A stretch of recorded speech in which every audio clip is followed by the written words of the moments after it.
You can enjoy this video in high quality. Yan K.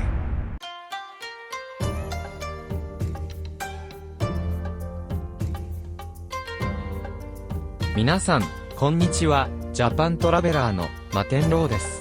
今回は、ユネスコ世界文化遺産に登録されている、奈良県奈良市、西の京町457にある、薬師寺を巡る旅をお届けいたします。この動画は視聴者の皆さんが、実際に旅をしているような仮想体験する番組です。どうぞお楽しみください。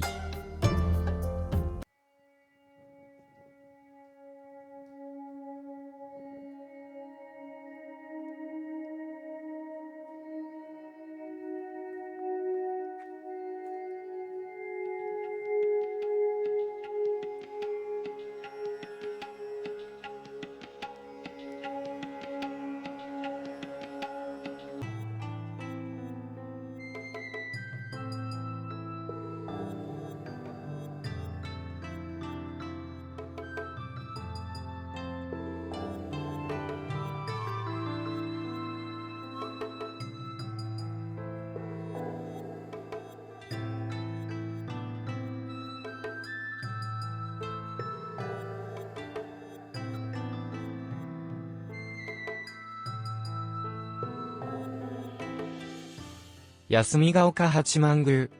正式には、薬師寺、霞ヶ丘八幡宮である。薬師寺の南門を出て、講堂を横切った向かい側の敷地にあり、明治時代の神仏分離後も独立せず、現在も薬師寺の鎮守者であり続けています。創建は、寛平8年、896年。薬師寺別当の奨励により、豊前の国、宇佐八幡宮から、八幡の神を誕生したのに始まります。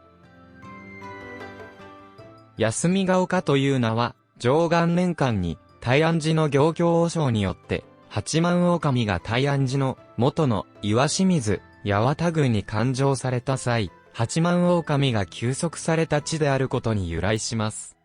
今昔物語集にも、鎮守、八幡狼が、金堂を火災から守ったという説話があり、古くから霞ヶ丘八幡宮が厚く信仰されていたことが伺えます。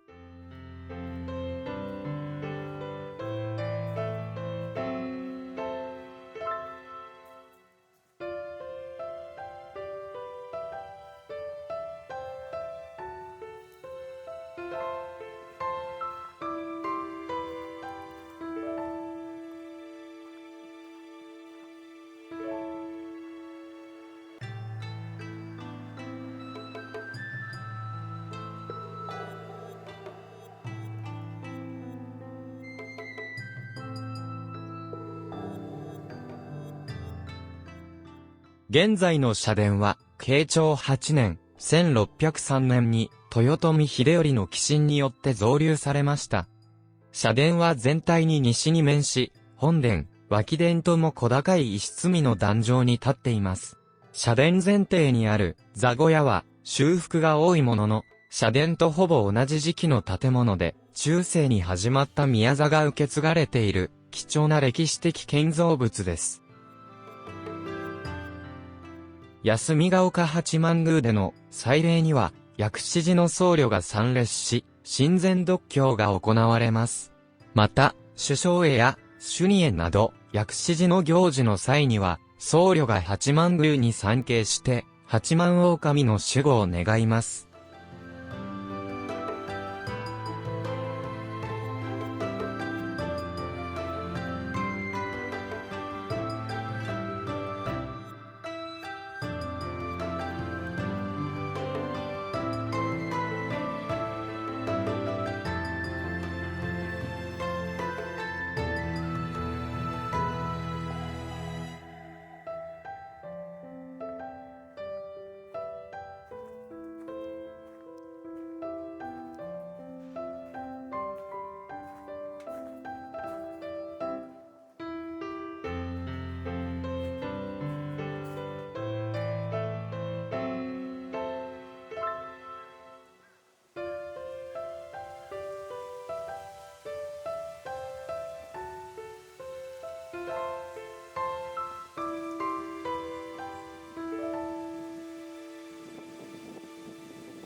孫太郎稲荷神社。薬師寺の鎮守者、霞ヶ丘八幡宮に隣接する、末社、孫太郎稲荷神社は、田原藤田秀里4代の孫、藤原頼之が、下野の国、から沢山、栃木県佐野市に祀った、稲荷社にその欄章を持つという。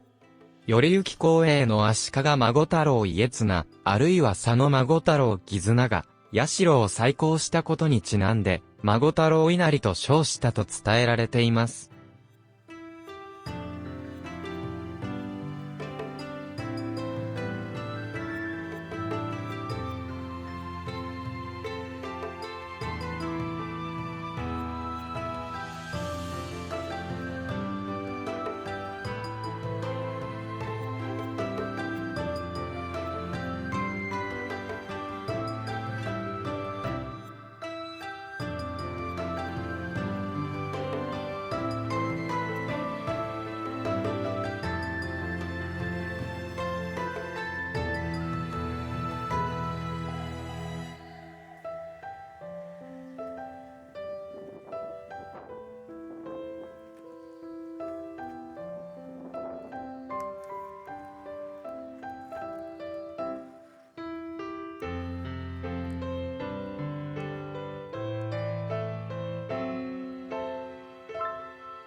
薬師寺南門は、1947年、昭和22年2月26日に、国の重要文化財に指定されています。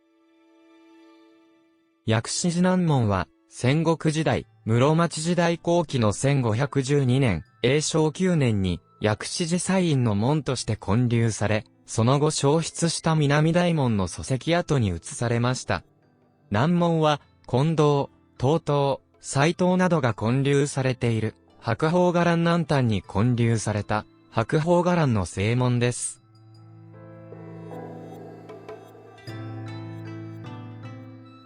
薬師寺。薬師寺は、奈良県奈良市、西野慶町にある宝生宗、大本山の仏教寺院。三号はなく、本尊は、薬師三尊。なんと、七大寺の一つ。会期は、天武天皇。薬師寺の正式名称は、宝生宗大本山、薬師寺と号します。ユネスコ世界文化遺産、1998年、平成10年に、古都奈良の文化財の構成資産の一つとして、国際連合、教育科学文化機関、ユネスコにより、世界文化遺産に登録されています。世界遺産は、1972年のユネスコ総会で採択された世界の文化遺産及び自然遺産の保護に関する条約、世界遺産条約に基づいて世界遺産リスト、世界遺産一覧表に登録された文化財、景観、自然など人類が共有すべき顕著な普遍的価値を持つ物件のことで移動が不可能な不動産が対象となっています。慣例的な用法として、その中の文化遺産を世界文化遺産、自然遺産を世界自然遺産と呼ぶことがあります。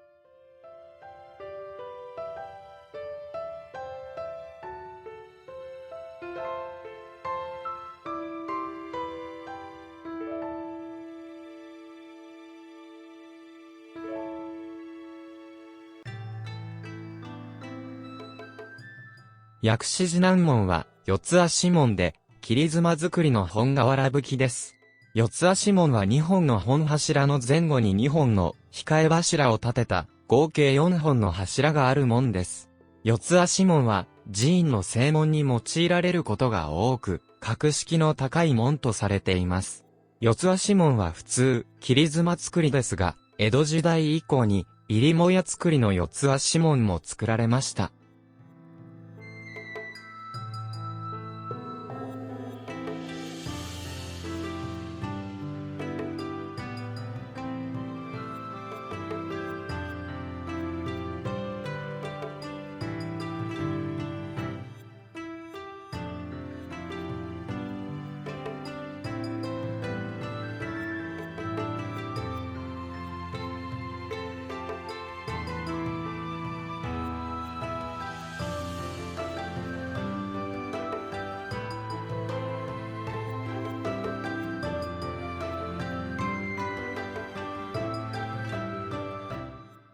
長図屋。長図屋は、中央の部分に水をたたえた桶の水盤が設けられ、柄杓が置かれています。神社、寺院の入り口、参道、社殿の脇に設置されていることが多く、柄杓にすくった一杯分の長図を使い、一連の所作を行います。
若宮社。正式名称は、薬師寺、霞ヶ丘、若宮社社殿。建立されたのは、鎌倉後期の1275年から1332年とされ、構造及び形式は、一軒や城、春日造りの、檜皮葺きで、1913年の大正2年4月14日に、国の重要文化財に指定されています。若宮社は、薬師寺、白鳳伽藍の南西端、西側の回廊沿いに、弁財天や、開き大明神などと共に、竜王社と対面するように鎮座する、小さな神社です。若宮社は、第40代、天武天皇と、第38代、天智天皇の皇女である、大田の姫巫女の、第三巫女、大津の巫女の鎮魂のために建立されたと言われています。若宮社は、大津の巫女を、祭神として祀られています。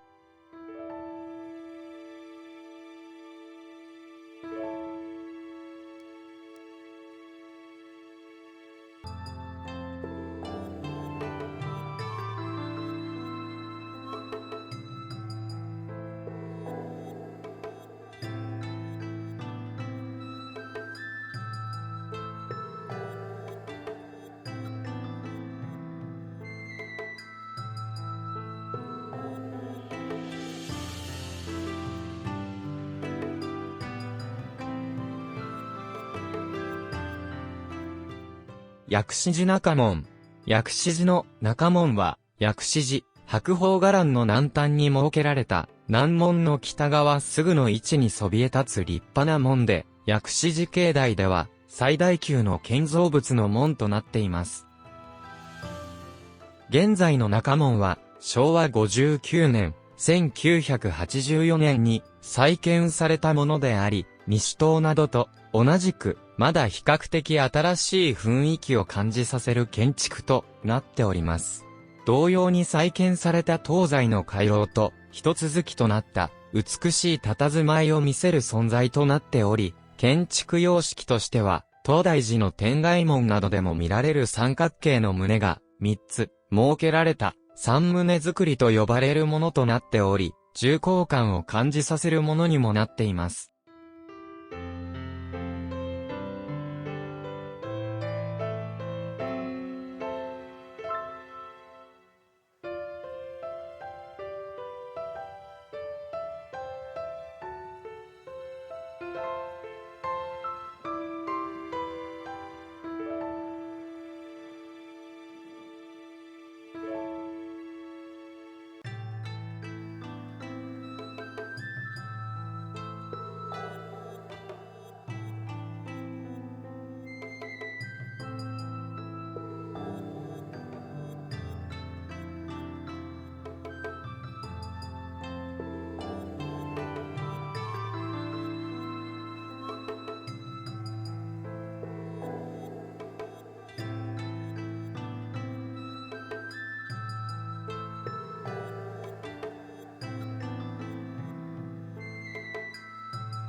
二天王像。通常、二王像の金剛力士の像様は、上半身裸で、筋骨隆々としているのに対し、薬師寺の二天王像は、いわゆる二王像とは異なり、重厚な鎧などを身につけた、武装した姿が、特徴的な存在となっております。かつて存在した中門は、安土桃山時代の享禄元年、1582年に発生した陛下によって焼失した歴史があります。その際に同時に二天王像も焼失したとされており、平成3年、1991年には発掘調査などの結果に基づき、その二天王像の復元も行われ、現在は中門の東西にそれぞれ配置されています。二天王像とは、二王像、金剛力士の像を左右に安置し、寺の中に悪いものが入り込まないように置かれた像です。こうした造形は、寺院内に仏敵が入り込むことを防ぐ、守護神としての性格を表しています。阿行像と雲行像の阿雲とはもともと仏教の言葉でした。開口の阿行像は怒りの表情をあらわにし、口を結んだ雲行像は怒りを内に秘めた表情に表すものが多く、阿は万物の始まり、雲は終わりを表し、阿雲の2文字に物事の真理が込められていると考えられています。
東塔。薬師寺の東塔は、創建時の唯一の建築物で、奈良時代の天平2年、西暦730年に建立されたと伝えられています。東塔全体の高さは、総輪含めると 34.1 メートル。日本に現存する江戸時代以前に建てられた仏塔としては、東寺の50の塔、興福寺の50の塔、宝観寺の50の塔、醍醐寺の50の塔、仁和寺の50の塔に次ぎ、6番目の高さを誇ります。東塔の屋根の出は、合計6カ所にあり、一見60の塔に見えますが、下から1、3、5番目の屋根は目視であり、構造的には30の塔である。目視とは、仏道、塔、天守塔で、軒下壁面についた、ひさし状の構造物で、別名、ユタとも呼ばれています。通常、本来の屋根の下に、もう一屋根をかける形で付けられたものです。元来は雨、風から構造物を保護するために付けられたもので、構造は本、屋根より簡素であり、建物を実際より多層に見せることで、外観の優美さを際立たせる効果があるため、特に寺院建築で好んで利用されました。東塔は、仏塔建築としては他に、類例のない、意匠、デザインをしています。塔の先端部の総輪にある青銅製の水煙には、笛を吹きながら踊る総楽天神、花籠を捧げる天神、蓮のつぼみを捧げ持ちながら降りてくる天神などが透かし彫りされており、奈良時代の高い工芸技術を現代に伝えています。灯籠。金堂前に据えている銅製の灯籠は高さ約 3.6 メートル、重さ約1トンあり、明かりを灯す火袋は六角形で、楽器を奏でる音上菩薩や金剛力士が透かし彫りされ、下部に高田光院元館主、個人による文字が刻まれています。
斎藤。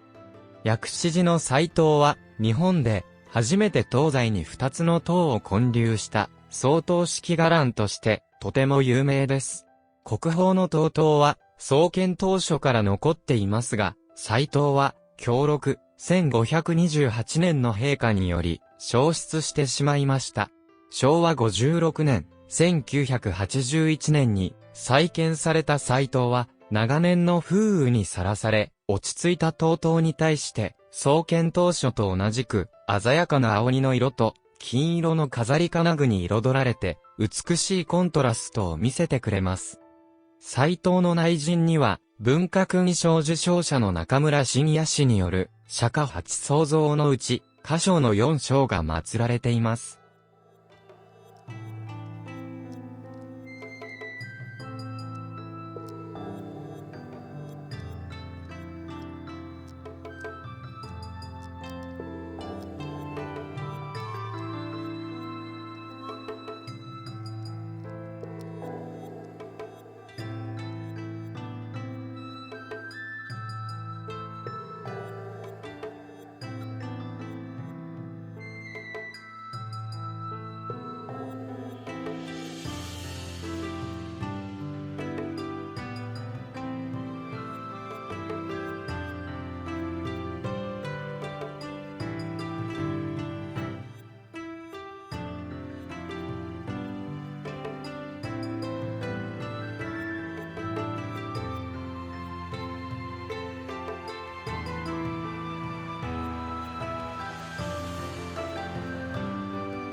近藤、薬師寺演技によると、平城遷都に伴い、創建された近藤は、目能をもってかつ来死となし、瑠璃をもって、地となしこれを敷く。黄金をもって、縄となし、道を栄すと、きらびやかに称言されていたようです。今昔物語集によると、薬師寺近藤には、僧侶であっても入道が許されず、特別なお堂だったことを伝えています。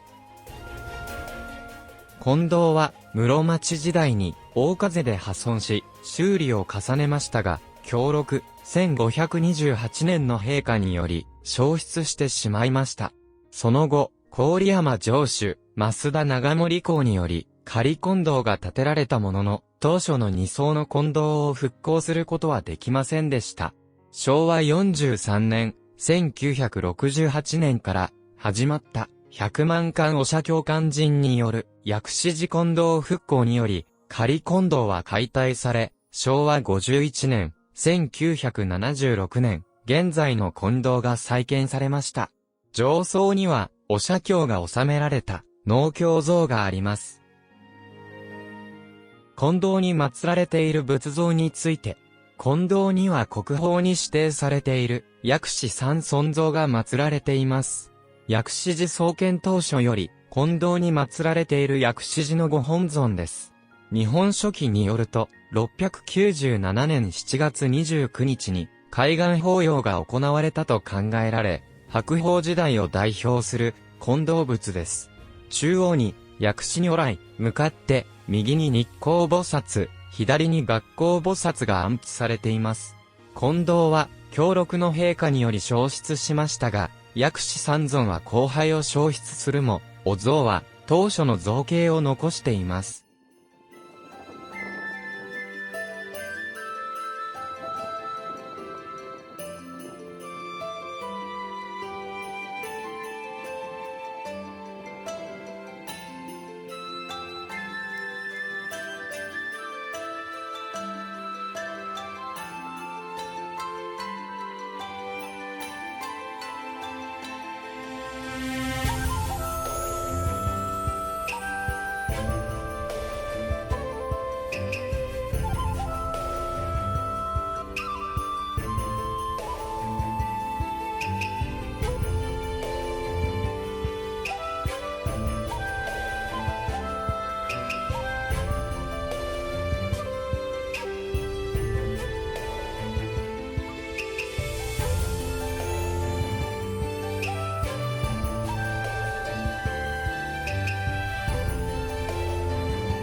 東院堂。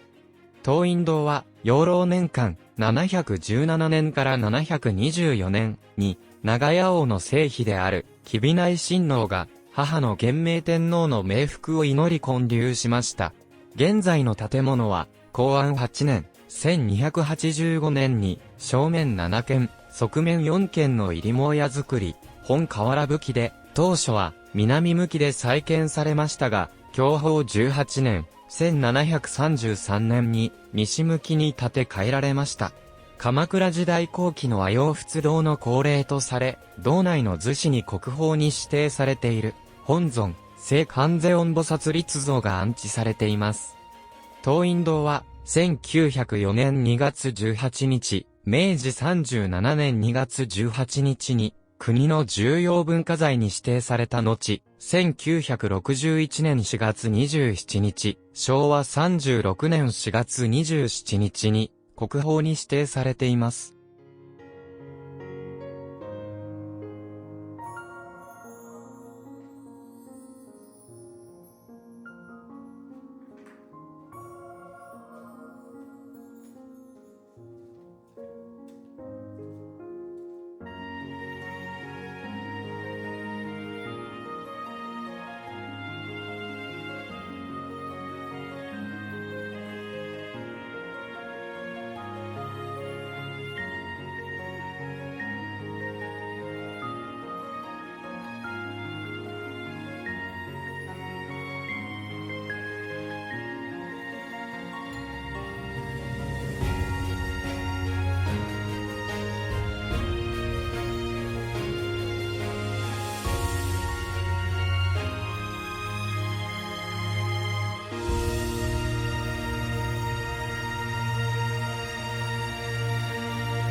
大講堂。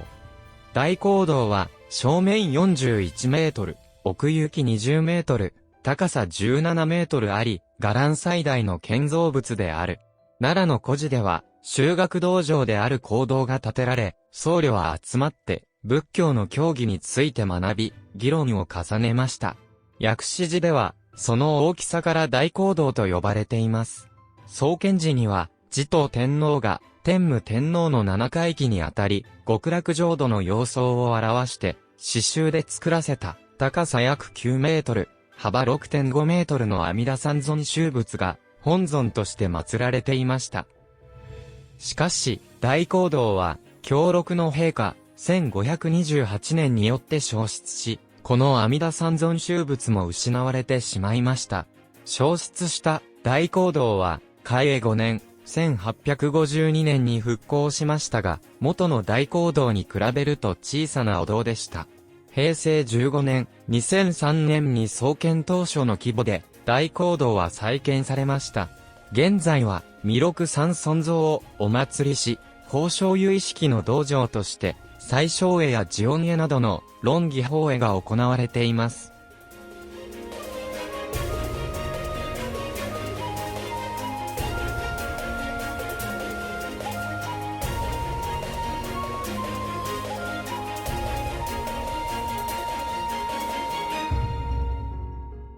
薬師寺の創建と平城京への戦時について。薬師寺は、天武天皇9年、680年に、天武天皇が、皇后、宇野の、さららの姫巫女、後の持統天皇の病気平癒を祈って、発願されました。しかし、天武天皇は、薬師寺の完成を待たずに崩御され、持統天皇が即位し、神都、藤原京に、薬師寺が造営されました。697年には、本尊薬師如来の開眼が行われ、翌年には工作が終わり、僧侶を住まわせたことが、続日本紀に記されています。710年、元明天皇の命により、藤原京から平城京へと、遷都が行われます。遷都に伴って、薬師寺も平城京、右京六条二房の現在の地へと移りました。当時の薬師寺は、天平時代までは、天下の四大寺の一つとされ、金堂、東西両塔、大講堂など主要なお堂は、目星が付けられ、その壮麗な姿は、龍宮造りと呼ばれていました。しかし、歴史の中で、多くの堂塔が、火災や地震で失われてしまいました。特に、享禄元年、1528年の陛下は激しく、金堂、斎藤、大講堂などが焼失しました。その中で唯一創建時から現存するのが、国宝の東塔です。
直道。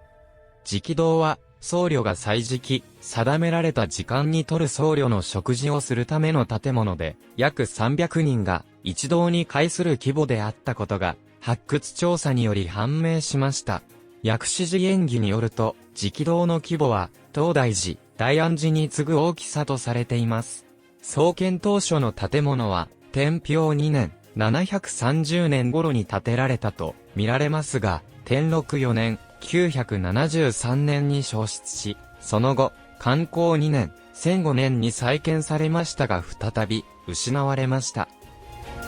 平成29年、2017年に3度目の再建がなされました。建物の外観は奈良時代の意匠を凝らした作りとし、内部は現代技術を活用することで広い空間を確保しています。堂内には文化功労者である田淵俊夫画伯により描かれた食堂御本尊阿弥陀三尊浄土図を中心に14面全長50メートルにわたる壁画仏教伝来の道と薬師寺が祀られています。また、堂内天井の雲の模様は文化功労者である伊藤富雄氏のデザインによるものです。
薬師寺の梅。薬師寺は奈良の梅の名所です。薬師寺の梅の見頃は例年2月中旬頃から3月中旬頃です。薬師寺では玄奘三蔵伽藍の本坊、事務所周辺や白鳳伽藍の北門受付の参道、東僧坊付近に紅梅、白梅など10種、約100本の梅の木が植えられ、梅と玄奘三蔵伽藍、参道、東僧坊などの光景が美しいと言われています。梅の見頃には一帯が梅の香りに包まれます。玄奘三蔵伽藍は拝観料が不要で梅を楽しめます。花見というと、現在は桜を連想しますが、奈良時代には中国から伝わった梅だったそうです。しかし、平安時代になると、梅から桜に変わり、奈良時代末期頃成立の万葉集では、梅を詠んだ和歌が桜よりも多く、平安時代前期成立の古今和歌集では、桜を詠んだ和歌の方が梅よりも多くなります。なお梅は、中国原産のバラ科桜属の落葉高木で、野梅系、紅梅系、非梅系、文語系に大きく分類されるそうです。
不動堂。薬師寺の不動堂は、白鳳伽藍北西端に建立されています。不動堂には、本尊である、平安時代作の不動明王、修験道の祖とされる縁の行者、神弁大菩薩、山岳仏教である、修験道の本尊、蔵王権現などを祀っています。不動堂では、毎月8日18日28日に、南都修験道、薬師寺、修験主司本部の僧侶が、護摩祈願、先祖供養を行っています。3月25日の花会式、10月8日の天無期では、大斎藤護幕、日渡り三昧も行われます。なお不動堂前には、新旧の石像不動明王像も建立されています。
玄奘塔。玄奘塔は、玄奘三蔵坐像と、玄奘の頭部の遺骨である、五腸骨、新人舎利を祀る、目星付き八角円堂です。小説、西遊記は、大東西記や、大慈恩寺三蔵法師伝を踏まえた上で書かれており、玄奘は、三蔵の名で登場しています。玄奘三蔵は、中国東大に活躍した実在の僧侶です。